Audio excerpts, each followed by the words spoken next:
আজকে আমাদের সমাজে পর্দা করার নামে যেগুলা বুরকা পরিধান করে, যেগুলা ম্যাক্সি, যেগুলা কুর্তা, যেগুলা গাউন পরিধান করে অত্যন্ত টাইট হয়ে থাকে, যার দরুন তার শরীরের গোপনীয় অঙ্গগুলা স্পষ্টভাবে প্রকাশ পায়।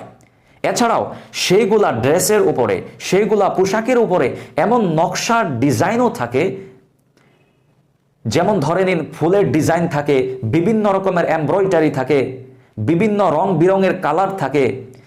যা দেখে মূলত একজন পুরুষ তার প্রতি আকৃষ্ট হবে এবং নিজেরাও পুরুষদের প্রতি আকৃষ্ট হবে। তাহলে এইগুলা পোশাক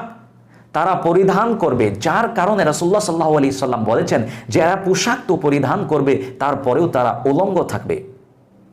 এবং তারা নিজেরা পুরুষদেরকে নিজেদের প্রতি আকৃষ্ট করবে, নিজেরাও তাদের প্রতি আকৃষ্ট হবে। এই সকল পোশাক পরিধান করে যখন তারা রাস্তায় বের হবে, কোনো পুরুষ তাদেরকে দেখে